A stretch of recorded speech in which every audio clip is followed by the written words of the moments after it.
ಕರ್ನಾಟಕ ರಾಜ್ಯದಲ್ಲಿ ನಡೆದ ದಾವಣಗೆರೆ ಹಾಗೂ ಬಾಗಲಕೋಟೆ ಕ್ಷೇತ್ರಗಳ ಉಪಚುನಾವಣೆಯಲ್ಲಿ ಕಾಂಗ್ರೆಸ್ ಪಕ್ಷವು 2 ಸ್ಥಳಗಳಲ್ಲಿ ಗೆಲುವು ಸಾಧಿಸಿದೆ. ಬಸವನ ಬಾಗೇವಾಡಿ ಬ್ಲಾಕ್ ಕಾಂಗ್ರೆಸ್ ವತಿಯಿಂದ ಕಾರ್ಯಕರ್ತರು ಶ್ರೀ ಬಸವೇಶ್ವರ ವೃತ್ತದಲ್ಲಿ ಸಿಹಿ ಹಂಚಿ ಪಟಾಕಿಗಳನ್ನು ಸಿಡಿಸಿ ಸಂಭ್ರಮಿಸಿ ವಿಜಯೋತ್ಸವ ಆಚರಿಸಿದರು. ಈ ಸಂದರ್ಭದಲ್ಲಿ ಸುರೇಶ್ ಹರಿವಾಳ್, ಬಸವರಾಜ್ ಹರಿವಾಳ್, ಬಸಣ್ಣ ದೇಸಾಯಿ, ಸುರೇಶ್ ಗೌಡ್ರು ಪಾಟೀಲ್, ಸಂಗಮೇಶ್ ಓಲೇಕರ್, ರುಕ್ಮಿಣಿ ರಾಠೋಡ್, ಜಗದೀವಿ ಗುಂಡಳ್ಳಿ, ಮೈಬೂಬ್ ನಾಯ್ಕೊಡಿ ಮತ್ತು ನೂರಾರು ಕಾಂಗ್ರೆಸ್ ಕಾರ್ಯಕರ್ತರು ಉತ್ಸಾಹದಿಂದ ಭಾಗವಹಿಸಿ ಕಾಂಗ್ರೆಸ್ ಗೆಲುವಿಗೆ ಜೈಕಾರ ಹಾಕಿದರು. Bureau report Ravi Kolakar. ಕಾಂಗ್ರೆಸ್ ಪಕ್ಷಕ್ಕೆ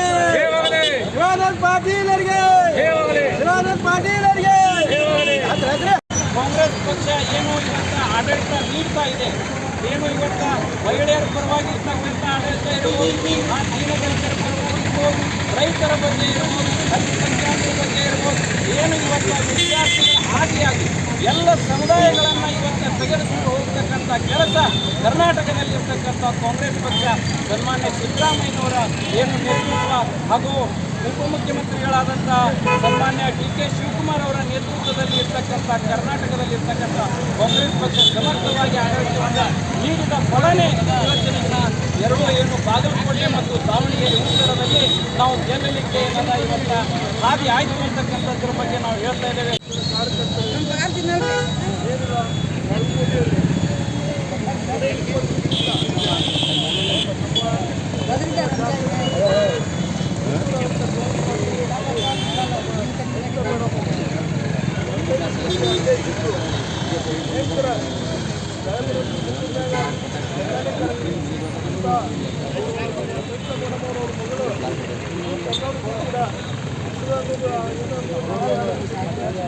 ಬಹಳ ಕಷ್ಟಪಟ್ಟು ಬಾಗಲಕೋಟೆಯಲ್ಲಿ ಕೆಲಸ ಮಾಡಿದ್ದಾರೆ ಹಾಗೂ ಇದು ಎಲ್ಲ ಸಚಿವರು ಕೂಡ ಮಾಡಿದ್ದಾರೆ.